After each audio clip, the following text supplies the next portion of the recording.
for 21 years and then can be renewed. It's a very standard one.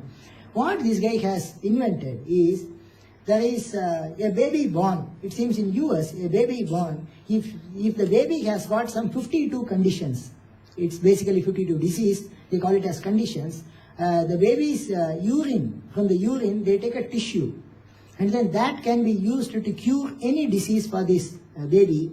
And also earlier the stuff can be detected, and then suppose if the baby is a lacto-allergic, so from day one the milk can be stopped. So a lot more preventive actions can. So this fellow has discovered with 108 conditions. So they have been given the prize for the most innovative one from the world. It seems this guy is number one. Okay, so the innovation happens. It's a part of life. I think everywhere. The starting the child. I think somebody says that necessity is the mother of invention. So I think when there is a necessity, I think people keep inventing stuff, right? So that's it. I think the others, I think I'll just skip. Thank you. Thank you, Nagarajan. That was very interesting. I just want to take a few points, which I think is probably the essence of what we are doing today here. Nagarajan mentioned, and this is very key, when someone who is going to invest in an initiative, in a startup, their perspective is very important because they see it very differently. And the 4 areas that he identified and the answers that he actually mentioned. One, the wrong focus or a different focus. Mostly people look at what they can do instead of what the customers or the beneficiary would want. The second one, skills, the right skills for marketing, or the right skills for product management, sales, etc. The third one, referenceable customer. How do you create referenceability? The fourth one, the understanding of the finance and the business part of it. And then a lot of things he talked about, the ecosystem, the VCs to angel to PE, all of that. But one most important thing that you mentioned, I was actually looking at these 4 issues. How will we address? And you said one thing, which I think is the answer, mentoring. And that's what TIE is all about. And that's what we are actually talking about. So I think the TIE cause itself is getting underlined by what you're actually saying. Very good. Okay, so Sanjay.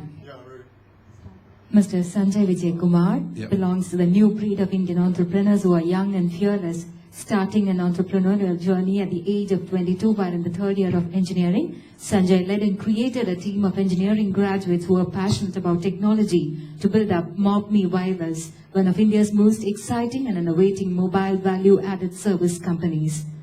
He's a member of the Board of Governors of Technopark Incubator and the World ETA Forum, and is a regular speaker at national and international conferences. Ladies and gentlemen, Sanjay Vijay Kumar, CEO of MobMe. Hi guys, thanks VK for getting me on board.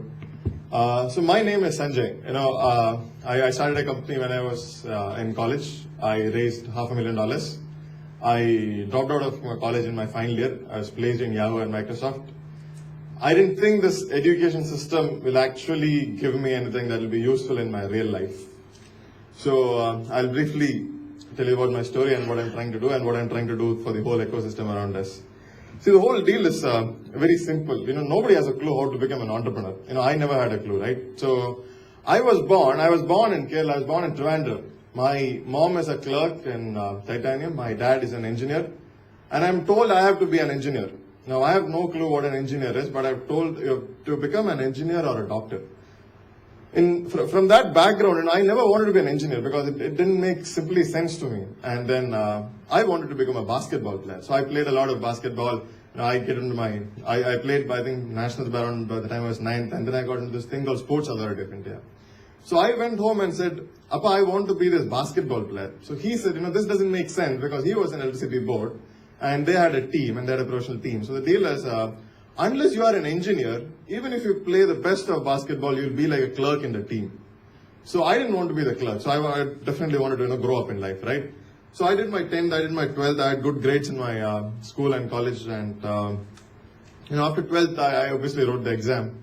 And then my father, my brother, and me landed up in the same engineering college, College of Engineering, Trivandrum.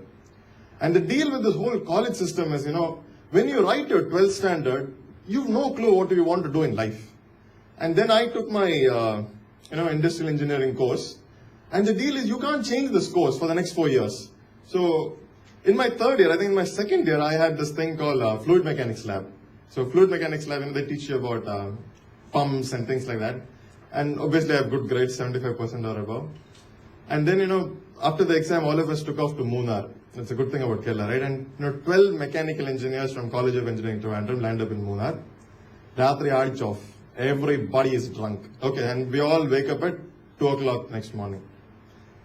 And then there is no water. So, everybody needs water at around 2 o'clock in the afternoon. And the Tamil guy who was looking at this thing, he comes and says, Aya, there is no pani, which means there is no water. So 12 mechanical engineers from CET, 4 go to the tank, 4 go to the pump, 4 go to the well where this water comes from. And then we all look at each other and we say, Eda, is this centrifugal or centripetal? Okay. Then the next guy says, I think it's an air pump. And the third guy says, Eda, should we prime this or not? We were all mechanical engineers, the best of our state, and we don't know what the pump is. I've learned thermodynamics. My diesel cycle and Otto cycle and all that theory is great. You put a diesel engine and a petrol engine side by side, I have no clue which is what. So in my final year, I figured out, this is not making sense. If I am going to believe that this degree is really going to help me in life, I'm trying to fool myself, but then what do you do? So I read about this whole Silicon Valley thing, this internet stuff is happening. Kids in college are starting up companies, right? They're all starting up left, right, and center. People are funding them, and it's all happening. And then I figured out, maybe let me try a hand at this. And so I'll skip a big story. Okay, I'll keep it very short.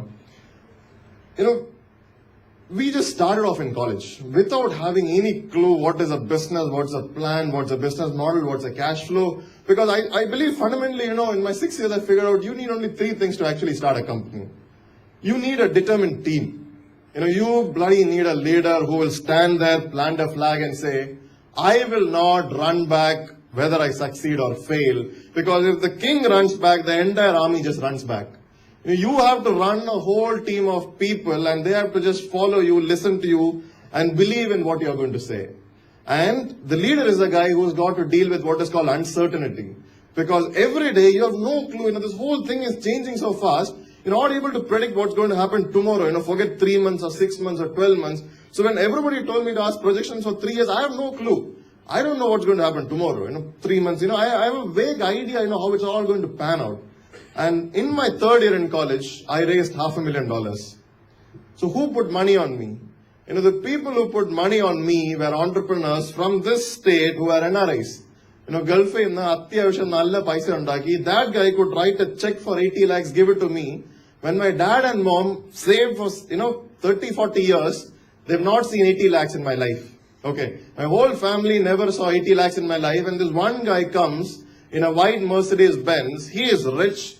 He writes a check seeing me and 4 PowerPoint slides. That's it. That's how I raised my first 80 lakhs. I raised 2.5 crores in that brief period of time. And then in 2006, MobMe was rated as one of India's 100 innovative startups. In 7 and 8, we were rated among the NASSCOM 100 IT innovators, Reuters, HP, Infosys, TCS, Wipro, all these big companies. We were the youngest to ever get into this list. In 2008, we were rated among Wall Street Journal 10 startups to watch out for in India. In 2009, we won this innovation award for India's most innovative startup at the India Leadership Forum. In 10, we dropped the startup tag. The company grew. We became one of the 50 emerging IT companies in India. In 2011, we again won the NASSCOM award for innovation. Only 2 companies have done this twice. One is us, one is Texas Instruments. And in 2012, we became one of India's top 10 emerging IT companies. See, the story was not about me. The story was what happened to the ecosystem around me, because when we started in Technopark, there was no incubator. There was no incubator, and it's a place where, you can go just as a kid and you can say, I want to start a company. So what the government of India guys did was, they put me on the board and they asked me to make all these policies which was relevant to me. And what happened was, it was not just relevant to me, it became relevant to everybody around me. So in the first year, we were the only startup in Technopark. In the second year, there were 4. In the third year, there were 10. In the fourth year, when we became one of India's, this leader innovative company, this 10 just grew to 86 companies. In 1 year, it just blew off the roof. The next year, so today in Technopark Incubator, we have 136 startups, which together employ around 4,500 people and generate 150 crores in revenue, cumulatively. Now, out of this 150 crores, I generate around 25 crores. There's another startup which is generating around 25 crores, and that's Deepak Ravindran sitting right there. And then the long tail, we all generate which is another bit of money. The deal is, after we figured out, this whole thing can really work, we wanted to blow off the scale. And we are now building this big thing called Startup Village. And that's where I believe, I totally attribute to what Sharad is saying. This whole scene is going to change in the next 5 years, and it's going to happen through kids. It's going to happen through kids who are absolutely fearless. And the whole problem of starting up is the biggest thing that stops everybody from starting, I think, is the fear of failure. When I was a kid, I was told, one, I'm a complete disbeliever in this education system, okay, so I'm totally disbelieving it because, I believe there are a lot of flaws there, it's been prepared, I think, 200 years back. Everybody asked me, 5 plus 5 equals question mark. There's only one answer for that, the answer is 10, and they say it's in the back of the book, please don't look because you're copying. Now in the real world, had they asked me actually question mark plus question mark equals 10, the answers are infinite, because in life, the perspectives are infinite, right? And this whole marks that you get in college have absolutely no relation to your performance in real life. But in everybody used to tell me, the guy who gets the most amount of marks is the intelligent guy. The guy who doesn't get marks is the stupid guy. Now obviously, all your answers are not right. So, we've been used to this, but nobody wants to be the stupid guy. That it's as simple as that. But in real life, when you get out of your school and college, everything that you do will not succeed. You will fail. But nobody wants to fail because the society thinks you're stupid. There's absolutely no correlation between this. But because the whole system was being like that for 13 years and another 4 years of engineering, the system totally breaks and nobody wants to start. At the same time, I am a big believer of starting up in college because anybody who has got enough common sense to write English and good communication skills can just learn the last 8 semester question papers. There is no prof who will put a new question. And if put a question, the prof has to think and be intelligent and to completely rewrite the whole thing. Now the prof, what he does, he just takes all these questions, does a mismatch. So, you follow the thing, right? Follow the mismatch, create all the questions and answers. And now what you have? You have 4 years of your life, which is the most creative period in your time. And, again, second year in college, again you fail, you become third year. Again you fail, you become fourth year. So I have been pushing this policy for a really long time that I had to cut a lot of classes. So in my final year, I didn't attend a single hour. I still have around more than 80-85%. That's a different story altogether. It doesn't really matter. I didn't even go and collect my engineering degree. I was so determined. This whole thing has to change. Somebody has to go and say what we are doing really doesn't make sense. And we've now got this new entrepreneurship policy announced, and it's really cool. How it works is, if you have an idea, hey Deepak, I want to take the 5 minutes that you have. So I'm taking 5 minutes that Deepak has.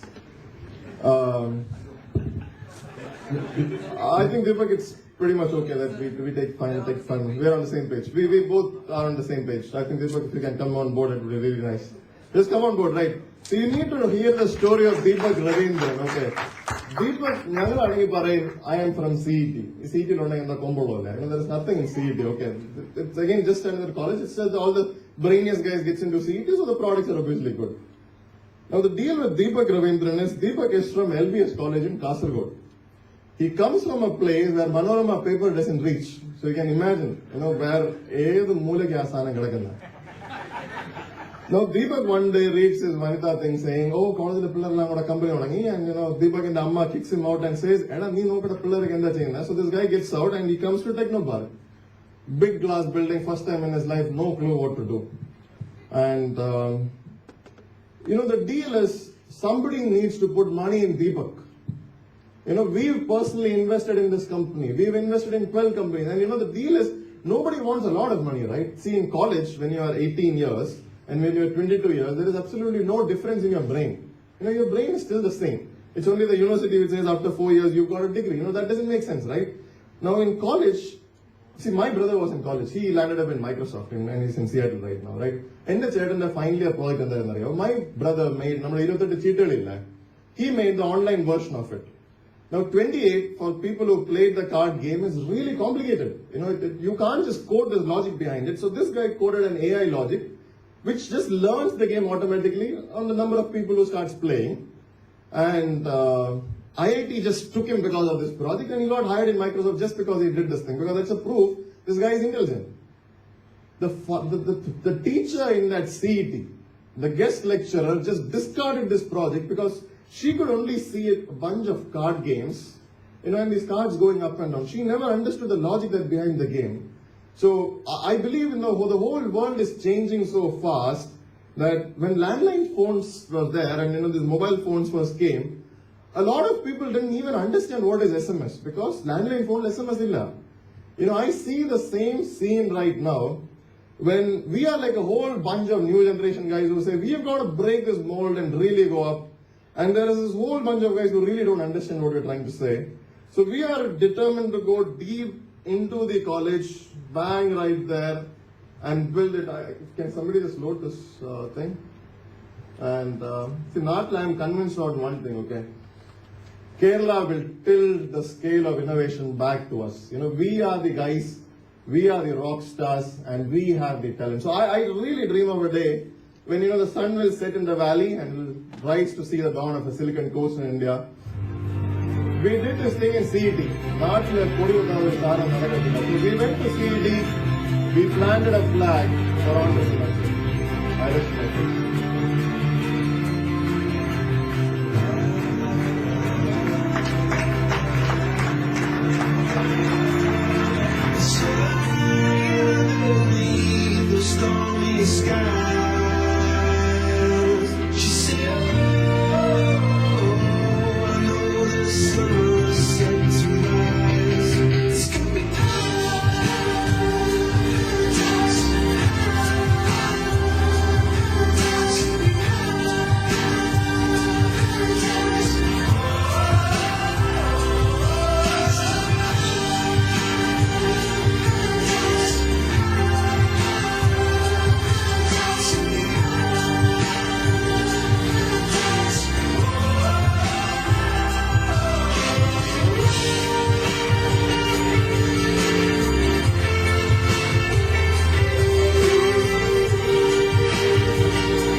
Yeah, I think we'll certainly listen to.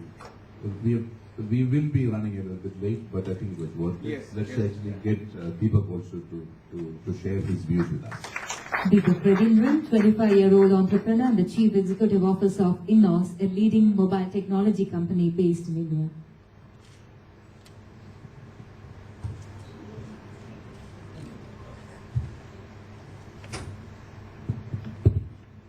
Hi. I think I have just 2 minutes to run out, so I'll just quickly go through the slides. So, when I was young, very young, I always wanted to be a rock star. And I asked my dad, how can I make it? So he said, like, beta, the world is a game, and if you want to really win it, you have to go for it. And it can be money, it can be the chicks you go for, or even the castle that you want to build, or the empire. So my first attempt when I was 16 was to be a pirate. So being a pirate, I sourced and sold software CDs and made my money, like to make pocket money in the high school. And it really went well. I can buy college magazines. I can, also save some pocket money to do all the illegal stuff. And then I started the real business stuff because that inspiration, I mean, as the first venture being successfully well, I thought about doing big ventures. And again, inspired from this movie called Swadesh of Shah Rukh Khan. I hope most of the people might have seen that. I started a company called Swadesh Solutions, and later on went to this product side and created justforsale.in, which was the Groupon model, which I did when I was in 17. Yeah, when I was 17. I sold to a friend of mine and then went to college because the Just for Sale was a failure as such because I was the single guy who was running the company. So I wanted to figure out a team. So I went to college just in order to get the right set of team and went for college for computer science in Lal Bahadur Shastri College. That is in Kasaragod. Again, the big problem when I was young was that most of the ideas were ahead of time and I was too young to make people take me seriously. So one fine day, because I was as Sanjay rightly quoted, I was in a small town college called in Kasaragod, which is quite famous for all the hartals and strikes. So we got a lot of free time. So we can sit on the veranda. And one of the rarest things happened is that one good-looking girl walked by. And I asked my friend, like the famous question of everyone at the college time, how can I impress her? And one of my friends told me that you can Google it. The problem was that at that point we were just, carrying, we don't have internet access, that's the first point. And the second part is that not everyone know how to Google it also. So what we did is that everyone was carrying this mobile dumb phones like Nokia 1100 and all. How about inventing an answer engine over through SMS so that anyone can, get the information on the go? And that was it. We started the next day, figure out the team. And, the idea was to let's do it because nobody has done it. And there was no proper intention that it can become a $1 billion success. And we dropped out of college because we have to, because, we can mix college life with business, but at some part we need to, really focus and, become serious on business. So we didn't have anything to lose after all. So there was no fear of failure and we were young to take risks. So Ines was born in 2008 and these are my friends, my backbenchers when I started. One of the guy who actually figured out the idea.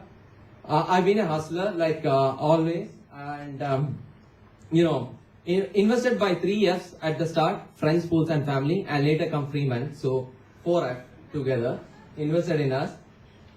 We started an incubator, we become the second student startup in Technopark Trivandrum, then went to iSolator program that IIM Ahmedabad initiative where Freeman and CI invested. First office, before that, the first office was our college dorm room because it was fun, more importantly. And lot of free time, lot of college, free Wi-Fi, free food, free, everything. So it was exciting for us. And taking risk on the later stage to drop out of college. Nobody has done it at that point, especially in places in Kerala. And, we thought about it, like, my mom thought that I was going for, when I told my mom that I'm going for this program, I convinced her first with the vanilla article of Sanjay. Which came up, and the second thing was that I told her that I got an admission for MBA at IIM Ahmedabad, and I dropped out of college and went for this program. So that's how I made it. And this was the idea actually. If you can try it out now, anyone can simply send any query to 55444. That's a number. That's called SMS Gyan. You get all the informations on the internet over through SMS. Lot of things work for us. This was the first thing which worked. You can pass in an exam using it. You can send queries using the mobile phone to get it worked. For me also it worked. Or queries like this. You get the information. So now, not just me, before that, so not just me, the whole country is smart because of my product. And it is expanding globally. Okay. So the first thing that we got when we started was that, the SMS business is dying. And what we figured out that the best way to predict the future is to invent it. So we just thought about go and do it. And in the course of 4 years, Inos has grown to the largest offline search in the world. We've beaten Google itself. And we have 120 million users around the world, not just in India. it grown so dramatically that we receive a query base of 5 to 10 million queries per day. We answer on that, and every query is paid. So we are profitable for the past 2 years. So we already made a dent.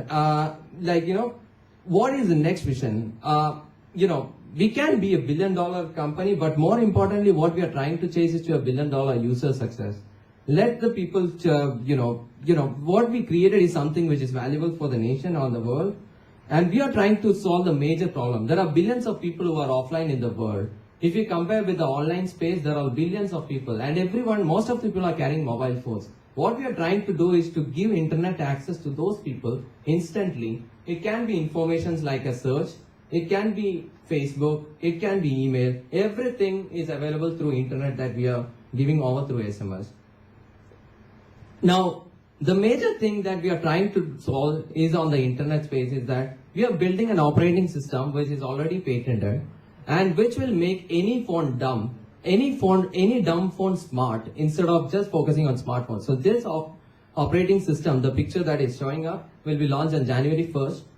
Will make every small phone. My dad can consume internet through his normal phones, or any phone will become smart using it.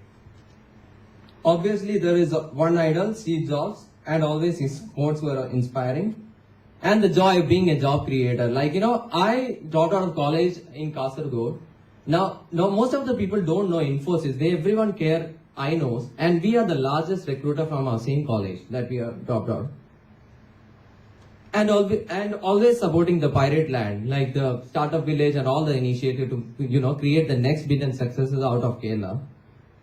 And why be a pirate? Because if opportunity knocks and you have things to break, you can actually break the glass, and that's the way to do it. And me and Sanjay commonly share this vision. Sanjay started from Trivandrum.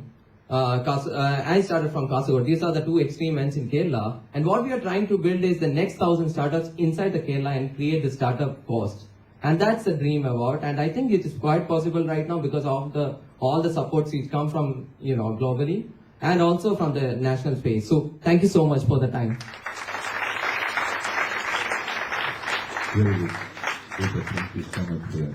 Thank you. So now, ladies and gentlemen, we have just about 20 minutes if I keep the time for the question and answers. So can the panelists please come over with your respective chairs? Just be there for a minute.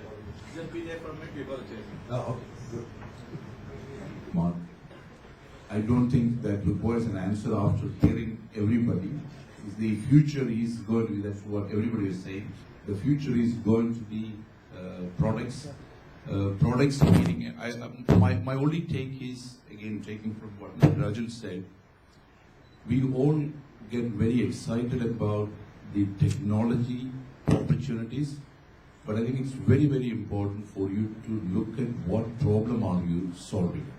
I think it's very, very important. If you are able to actually visualize it from somebody who is going to pay for it, that will be really helpful. So product.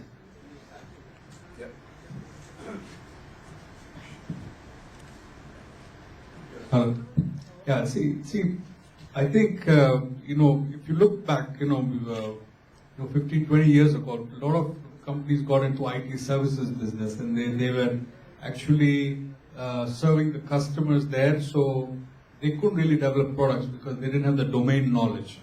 What shift that has happened, one is the technology exposure that has happened, plus our domestic market is so big. That's why I was giving examples of, whether it's agriculture, port, food processing, NRI, etc.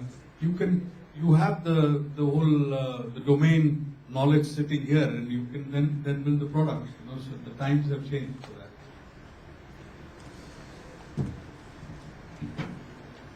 So the next one is to Ganesh. The question is, can you explain the 200 million enterprise application software industry is going to move down to 40 million, 200 billion, 40 million? Can you just explain? Sharad can do a better job. I think that what it's trying to say is there is the enterprise application software business today, whether it is system integration or SAP, Oracle, the big ones which needs an army of people to implement and maintain. is currently $240 billion. As we saw today, the prices of that when it comes to the different monetization model with cloud-based and software as a service, Sequoia, as a private equity firm, actually has estimated that it will come down to about 40 billion.